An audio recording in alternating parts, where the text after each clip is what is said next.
At 67 years old, Martha Vance stood on the sidewalk and watched a stranger carry her favorite velvet armchair toward the back of a moving truck. But what her daughter Chloe didn't know, what she was too blinded by greed to understand, was that Martha had never been just a discarded school librarian. The secret waiting at the top of a rotting staircase on a forgotten mountain ridge was about to rewrite every legal document Chloe had forged. If you've ever felt invisible because of your age, if you've been betrayed by those you sacrificed everything to protect, or if you've wondered how you would survive with only $40 in your pocket, this story is for you. Subscribe now, because what Martha found when she opened the heavy brass lid of her husband's compass will prove that justice never gets the address wrong. The autumn wind pulled at Martha's thin cardigan as she stood near the curb of the house she had lived in for 40 years. The yellow auction signs were already taped to the front windows. Martha had spent 30 years organizing the shelves of the Jefferson High Library. She remembered the smell of old paper and the way the morning light hit the wooden tables. She had been 32 when she turned down the head librarian position in the city. Chloe was 5 and had a fever that would not break for 3 weeks. Martha stayed home and read to her in the darkened bedroom. The promotion went to a man who had only been with the district for 2 years. Martha never mentioned the position again. She simply went back to her books and her daughter. When her husband Arthur fell ill, Martha sold the small inheritance she had received from her grandmother. The money paid for the specialists and the experimental treatments that gave them 3 more years together. She worked double shifts in the school office and ate toast for dinner, so Chloe could attend the university with the ivy-covered walls. Martha sewed the graduation dress by hand under a single lamp after midnight. The silk was the color of a summer sky. She did it all because she believed family was a circle that never broke. She believed loyalty was a currency that only increased in value over time. Now, she felt the weight of the brass compass in her coat pocket. It was the last gift Arthur had given her. He had pressed it into her palm and told her it would always lead her home. The lid was engraved with a delicate mountain laurel. The brass was cool and heavy against her thigh. It was the only thing Chloe hadn't noticed when she started tagging the furniture. Chloe stood on the porch now with a digital tablet in her hand. She was wearing a cream-colored wool coat that Martha had helped pay for last Christmas. Mark stood beside her and looked at his watch every few minutes. He was already checking the local real estate listings on his phone. "We're just being realistic, Mum," Chloe said without looking up from her screen. She tapped a button and another piece of Martha's life was logged for the sale. "At your age, you can't manage this big house alone," Chloe added. She adjusted her scarf and finally looked at Martha. There was no sadness in her eyes. There was only the efficient light of a person completing a chore. "This is what's best for everyone," Chloe said. Martha didn't answer. She watched the movers carry out the dining table. The table had a small scratch on the left leg from when Chloe had learned to ride her tricycle inside. The movers didn't care about the scratch. They slid the table onto the metal ramp with a loud screech. The sound echoed off the neighboring houses. Martha's hands were deep in her pockets. She gripped the compass until the metal edges bit into her palm. She thought about the $42.18 in her bank account. She thought about the car parked at the end of the block with a trunk full of old clothes. The world looked very large and very cold. Martha took a slow breath and felt the air burn her throat. She turned away from the yellow signs and the moving truck. She started walking toward her car. She didn't look back at the porch. Martha Vance, 67 years old, had spent her life as the architect of other people's comfort. In the quiet aisles of the Jefferson High Library, she was the one who knew the weight of every silence. She had spent 30 years repairing the frayed edges of books that no one else cared to save. She used a thin brush and clear glue to mend spines that had been broken by careless hands. She saw her own life in those books, something sturdy that was being slowly worn down by use. The sacrifice had begun long before the eviction notices arrived. She remembered the winter of 1988, when the mill had cut Arthur's hours. Chloe was 10 and had her heart set on the prestigious summer music camp in the mountains. Martha had walked to the local jeweler and sold the gold watch her father had given her for graduation. She told Arthur she had lost it while hiking the ridge. She told Chloe that a mysterious benefactor had provided a scholarship. Martha spent that entire summer working as a night janitor at the elementary school. She scrubbed the scent of floor wax and stale chalk from her skin every night at midnight. She never spoke of the ache in her lower back or the way the chemicals made her hands peel. When Chloe was ready for college, the savings account was a shallow pool that couldn't reach the shore. Martha liquidated the small retirement fund she had built over a decade. She told herself that her daughter's education was the only investment that mattered. She spent the next 5 years eating soup made from bouillon cubes and day-old bread. She wore the same pair of sensible black shoes until the soles were as thin as paper. She taped the insides of the heels so the light wouldn't show through. Then came the wedding, a grand affair that Chloe insisted had to be perfect. Martha sold the antique vanity that had been in her family for 3 generations. She told Chloe it didn't fit the new aesthetic of the house. She watched her daughter walk down the aisle in a cloud of white silk that Martha had paid for with the ghost of her own history. The brass compass was the only thing she had managed to keep through the years of subtractions.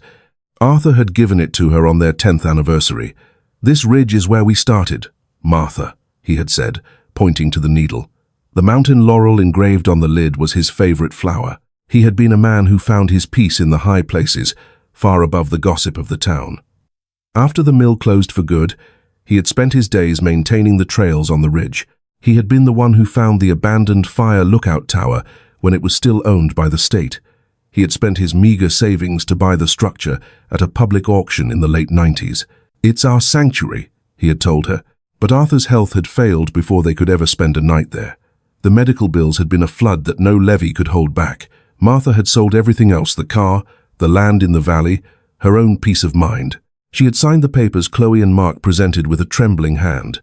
"We need to consolidate the assets for your long-term care, Mum," Mark had said. He had used the word consolidate as if it were a kindness. He had worn a suit that cost more than Martha's entire monthly Social Security check. Chloe had sat beside him, nodding and checking the notifications on her phone. "It's a clean break, Mum," Chloe had whispered. Martha had believed that a clean break meant a fresh start, not an amputation. She had believed her daughter's love was the safety net beneath her high-wire act. Now, as she sat in the driver's seat of the rusted sedan, the reality was as cold as the morning air. Beside her, Max, an 11-year-old golden retriever, let out a soft, rhythmic snore. His muzzle was the color of old snow, and his eyes were clouded with the beginnings of cataracts. He had been Arthur's constant companion in the final months. When the movers had arrived, Chloe had suggested rehoming the dog. "He's too old for a small apartment, Mom," she had said with that practiced concern. Martha had looked at the dog and then at her daughter. For the first time in 67 years, Martha had felt a spark of something that wasn't compliance. She had put Max in the car before the first box was moved.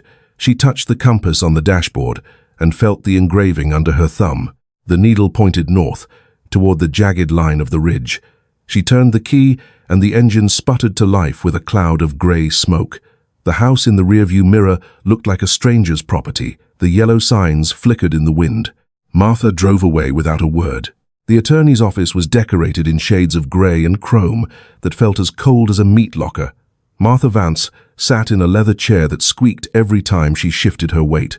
She was 67 years old and was currently signing away the only world she had ever known. Chloe sat across the mahogany table and adjusted her expensive silk scarf in the reflection of a framed landscape painting. Mark sat next to her and leaned back with his arms crossed. He didn't look at Martha. He spent the entire meeting looking at a stock ticker on his phone. "It's about safety, Mum," Chloe said. She used a soft, rehearsed voice that sounded like a nursery school teacher. "We're just being realistic about your future needs." Martha looked at the heavy stack of papers on the desk. The attorney, a man with a sharp suit and no expression, pushed a silver pen toward her. "The sale of the main residence will cover the outstanding debts," the attorney said. "The remainder will be placed in a trust managed by your daughter and son-in-law."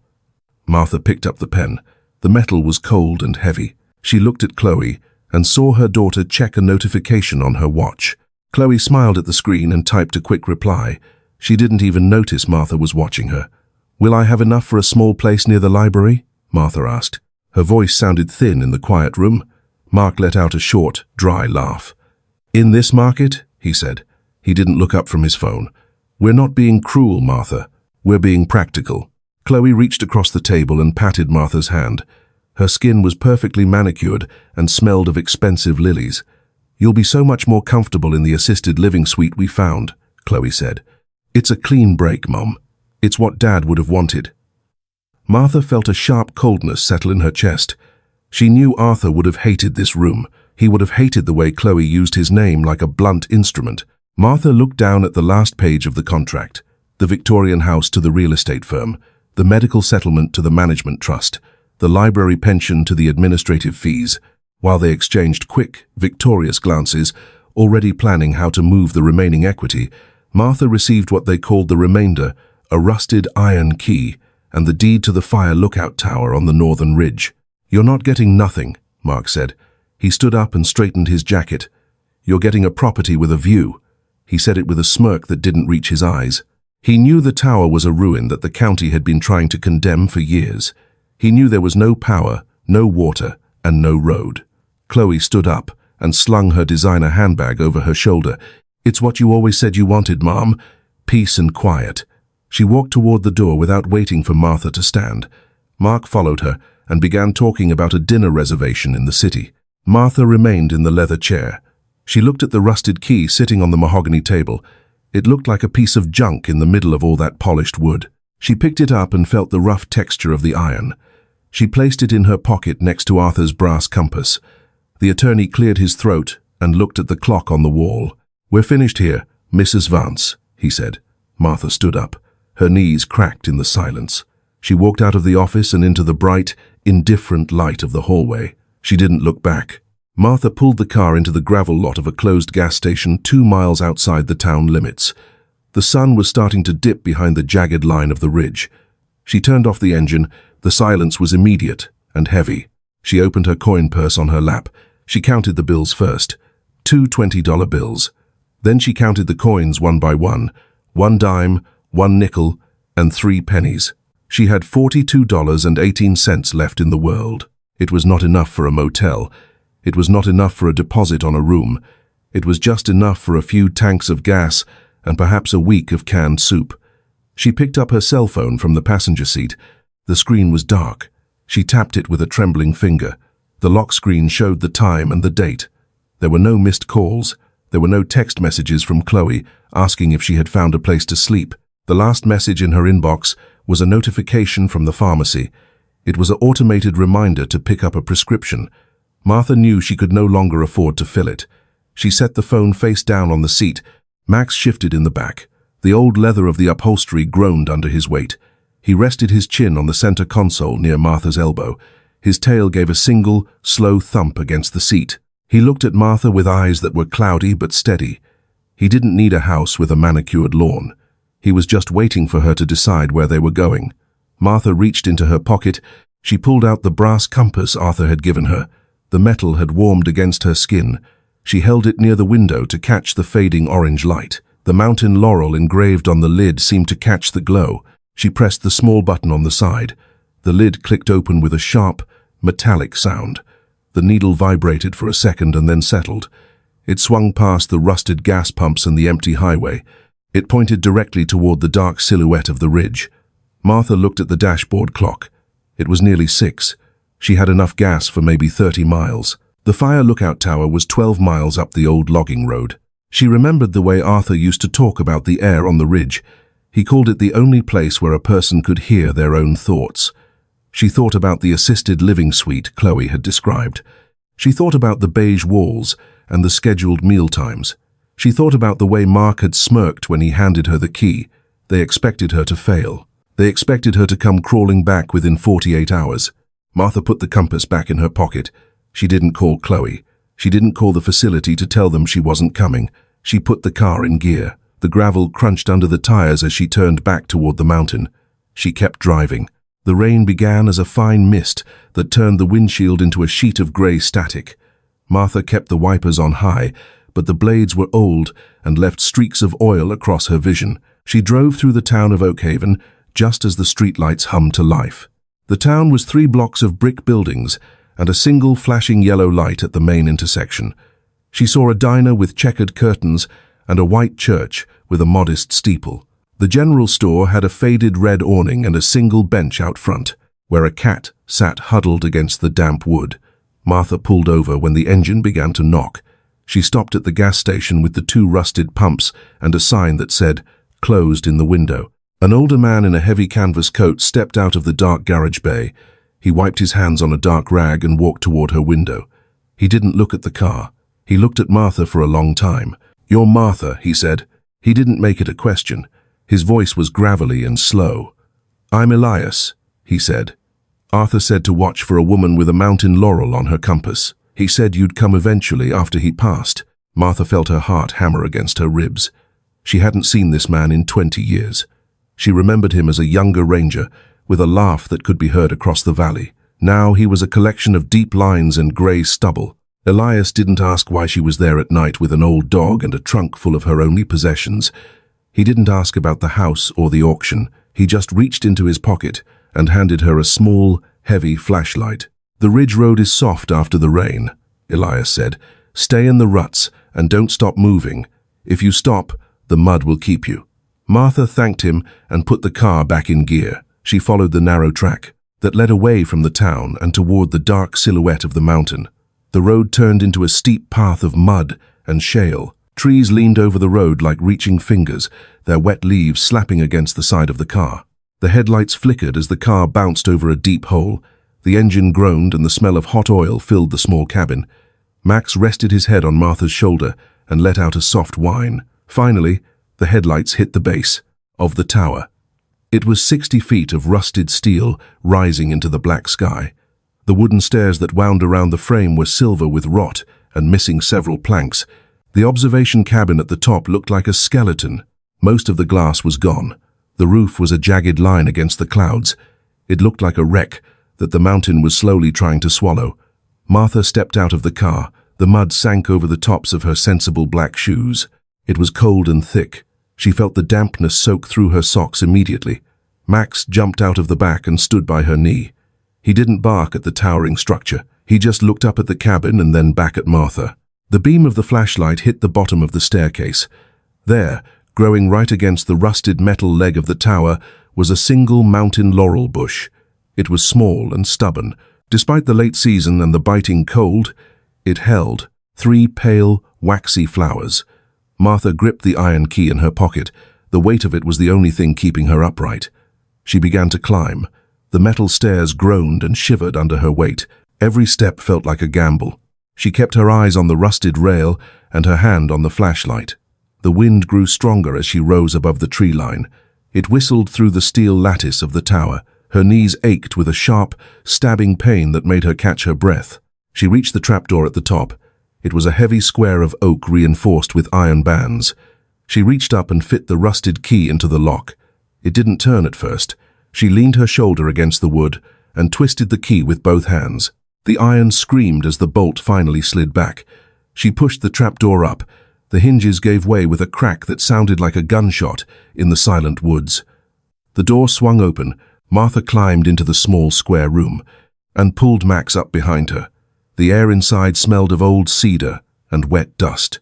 Rain blew in through the broken windows and pooled on the floorboards. Martha stood in the center of the room and turned her flashlight toward the corners. The tower was empty. It was cold. It was a ruin. The door clicked shut behind her. Dawn came cold and grey. Martha woke on a pile of old canvas tarps she had found in a storage locker bolted under the central map table. Her knees felt like they were filled with crushed glass. Her hands were stiff and the joints were swollen into thick, red knots. She tried to make a fist and could not. Max was a warm weight against her side. The room smelled of wet cedar and the particular metallic scent of old dust. She spent the first morning hauling buckets of rainwater out to the landing. She used a piece of cracked plywood and some rusted nails to board up the windward window. She found a roll of silver duct tape in the locker. She patched the holes she could reach. She moved with a slow, deliberate rhythm to keep the pain from becoming a scream. Every time she reached for a high beam, her lower back spasmed. She had to lean against the map table and wait for the world to stop spinning. Elias arrived at noon. He climbed the 60 feet of stairs with a heavy wooden crate on his shoulder. He did not knock. He set the crate down near the trapdoor. It contained 6-gallon jugs of water, a bag of dried apples, and a small propane stove. He also brought a stack of old wool blankets that smelled of cedar and wood smoke. Arthur always said the wind up here was better than any medicine, Elias said. He did not look at the missing glass or the water stains on the ceiling. He looked at Martha. He saw the way she held her swollen hands. He reached into his pocket and placed a small tin of menthol salve on the table. He did not ask for money. He did not ask how long she planned to stay. He was a man who understood that some debts were paid in silence.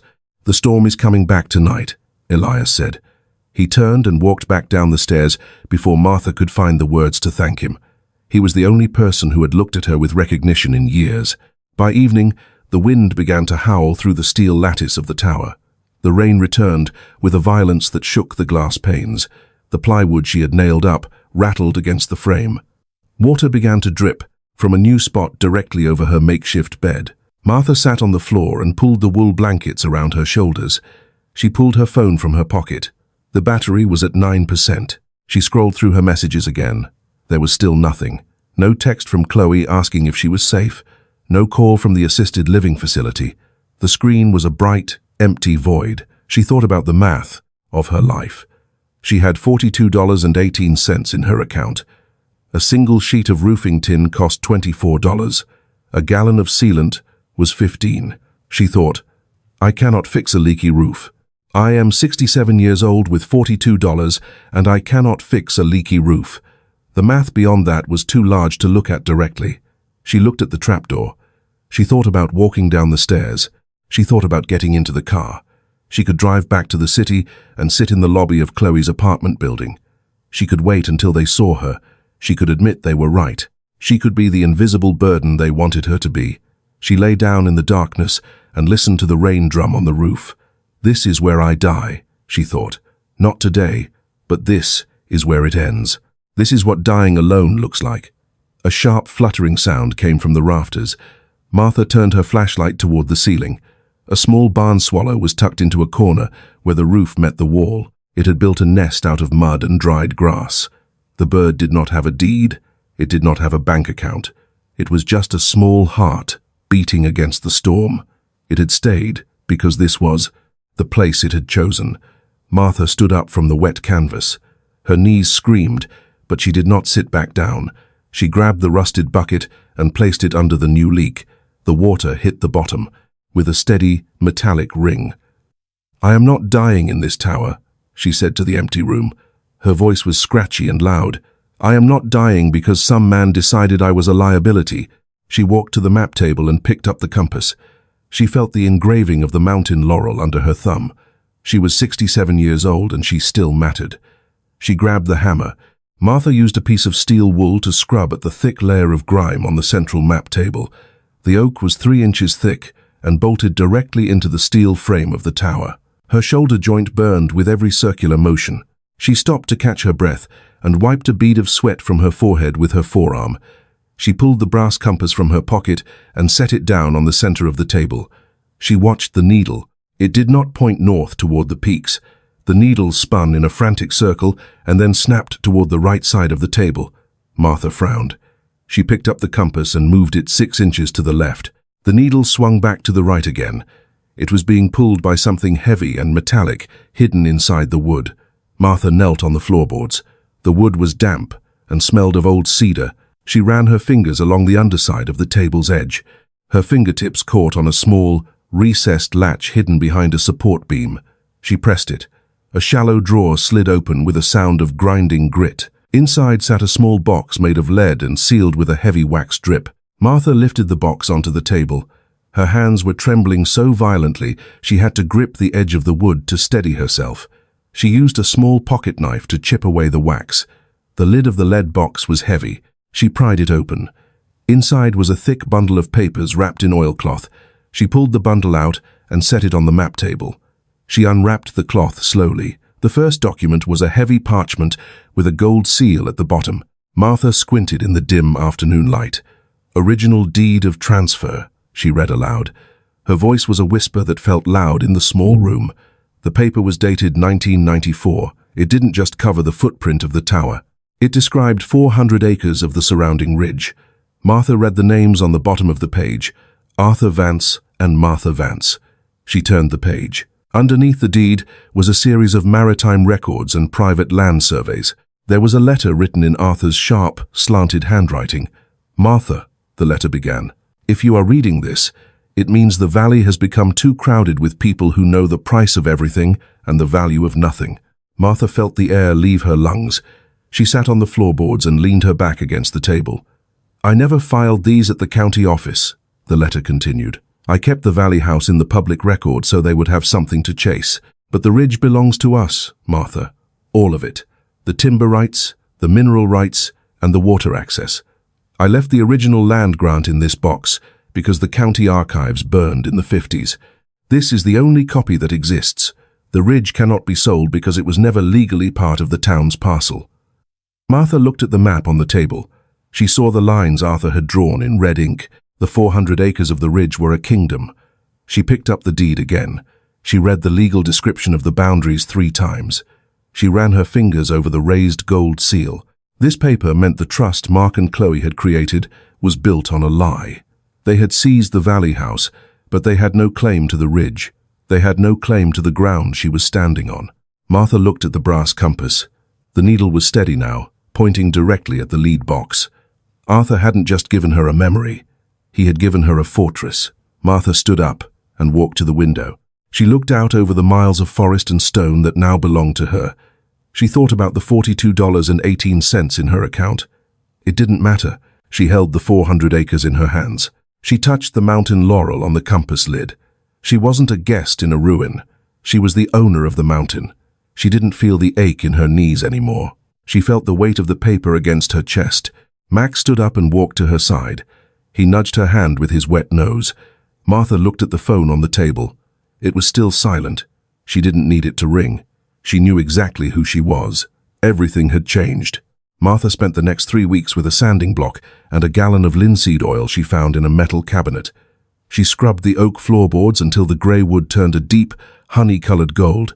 She used the last of her $42 to buy a bucket of industrial sealant and a box of heavy-duty screws from Elias's shop. Elias arrived every Tuesday with a truck full of salvaged lumber from a dismantled barn in the valley. They spent 4 days replacing the rotted steps on the 60-foot exterior staircase. Martha held the heavy boards in place while Elias drove the screws into the steel frame. Her hands were covered in sawdust and the sticky, sweet scent of pine resin.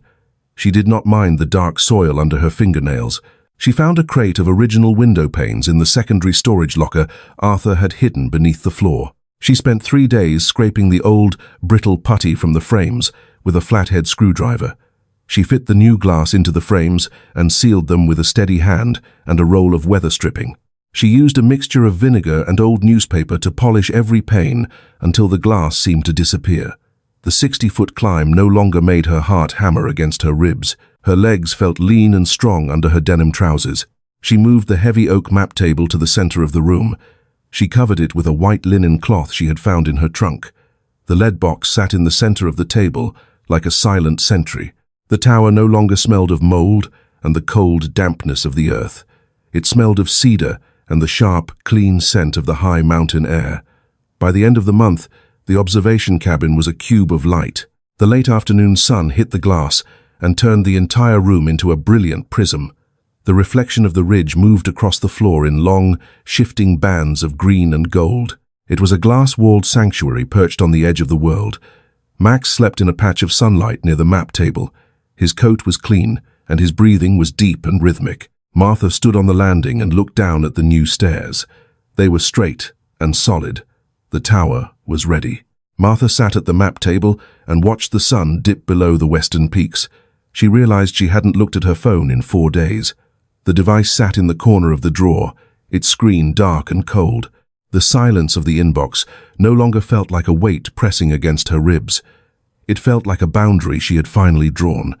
She was no longer waiting for a notification to tell her she was allowed to exist. She was 67 years old, and for the first time, she did not belong to anyone else.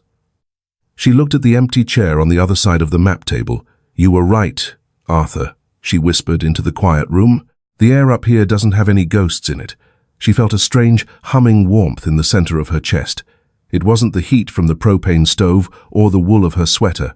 It was a physical sensation of density, as if her bones had finally turned to stone. She felt the weight of her own body and found it was enough. The first visitor arrived on a Wednesday morning when the mist was still thick in the trees. It was a young woman named Sarah who taught science at the Oakhaven school. She climbed the 60 steps with a heavy canvas backpack. She did not offer Martha a look of pity or a bag of old clothes. She set a box of discarded nature guides on the table. "Elias said you were looking for these," Sarah said. She walked to the window and looked out at the ridge. "I've lived in the valley for 10 years, and I've never seen the mountain from this high." Martha did not invite her to sit. She simply walked to the map table and unrolled a topographical chart. She pointed to a hidden vernal pool 3 miles to the north. "The wood ducks will be there by Friday," Martha said. Sarah looked at the map and then at Martha. She didn't see an elderly woman in a ruin. She saw an expert standing in her own office. "Thank you, Martha," Sarah said. Next came the baker from the town, a man named Thomas with flour on his boots. He brought a loaf of sourdough that was still warm enough to fog the windows. He asked if he could harvest the wild ramps that grew near the tower's base.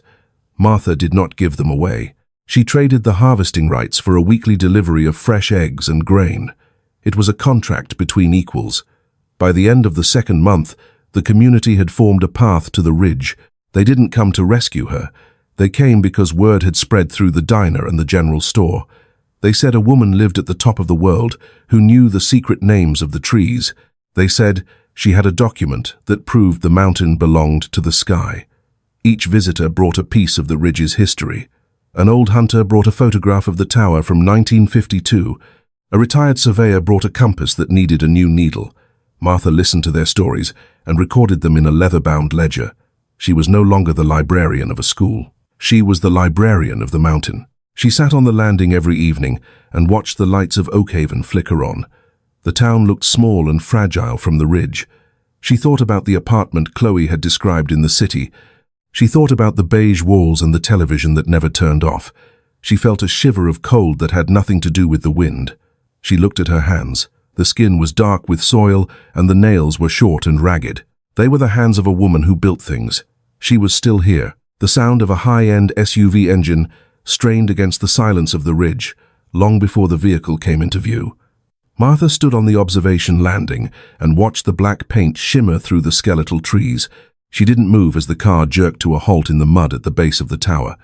Chloe stepped out first, wearing a designer trench coat and leather boots that were never meant for mountain soil. Mark followed her, adjusting his glasses and looking up at the 60-foot structure with a look of pure disgust. They began the climb slowly. Martha could hear them panting and complaining about the height, long before they reached the trapdoor. When Chloe finally hauled herself into the cabin, she looked around at the golden floorboards and the polished glass. She didn't mention the beauty of the room. "Mom, we've been absolutely sick with worry," Chloe said, her voice high and breathless. She reached out as if to hug Martha, but Martha stepped back toward the map table. "You haven't called in 2 months," Chloe added, her eyes darting toward the lead box on the table. Mark climbed in behind her and wiped a smudge of grease from his palm onto his trousers. "We've been doing some thinking, Martha," Mark said. He used his professional voice, the one he used when he was closing a deal. "This property is a massive liability for a woman your age. The stairs are a death trap, and there's no cell service," Chloe chimed in.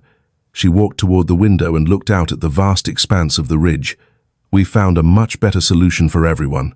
A development firm from the city is interested in the timber rights for the entire ridge," Mark said. He didn't look at the map. He looked at the box. "They're willing to pay enough to put you in the best facility in the state. We're just being realistic, Mom," Chloe said. "At your age, you can't manage 400 acres of wilderness." Martha looked at her daughter. She saw the way Chloe's eyes kept returning to the drawer where the documents were kept. "You didn't come here because you were worried about my health," Martha said. Her voice was quiet and as steady as the mountain itself. "You came here because the county records showed a gap in the valley's land grant." Mark's face went very still. "You thought this ridge was unowned," Martha continued. "You thought you could claim it and sell it to the highest bidder." "We're your family, Martha," Mark said, his voice sharpening. "We're trying to save you from your own lack of planning." Martha picked up the lead box and set it on the table between them. "You gave me this tower because you thought it was worthless," she said. "Because you thought I was worthless." She opened the box and showed them the gold seal on the original deed. "You were wrong about both."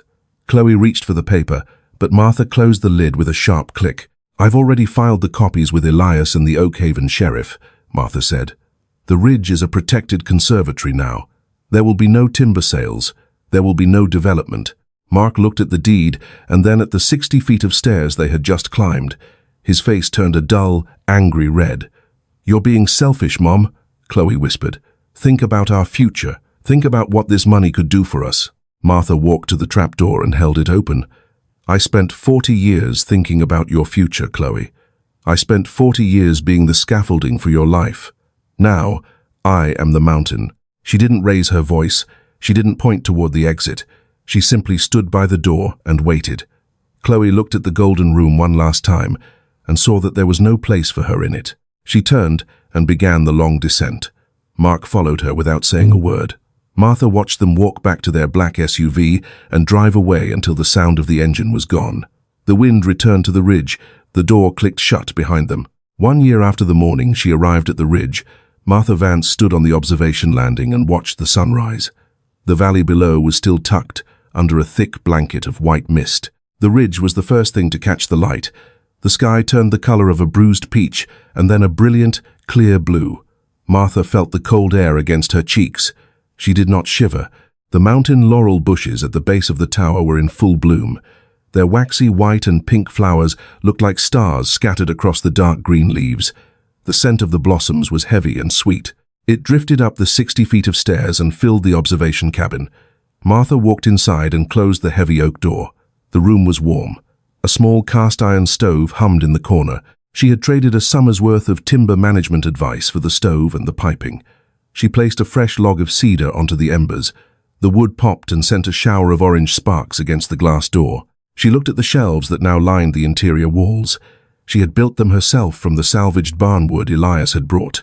They were filled with the books she had rescued from the valley and the new journals she had started. One shelf held a collection of rare mosses she was cataloguing for the State University. Another held the jars of honey she received in exchange for the use of the ridge's wildflower meadows. She was 68 years old now. Her knees still ached on rainy days. Her hands were still marked by the work of the mountain, but the pain was a physical fact, not a burden. It was the price of a life she had chosen for herself. She walked to the central map table. The oak surface was smooth and dark with age. She picked up the brass compass. The mountain laurel engraved on the lid was worn smooth from the constant touch of her thumb. She pressed the button and watched the needle settle. It pointed toward the high peaks, steady and true. She set the compass on top of the lead box. The deeds were still inside. They were no longer secrets. They were the foundation of the Oakhaven Ridge Preserve. The town had voted to recognize Martha as the permanent warden of the land. She received a small stipend that paid for her grain, her coffee, and the medicine she needed. It was enough. Max stood up from his rug and stretched his front legs. He walked to the door and let out a single, sharp bark.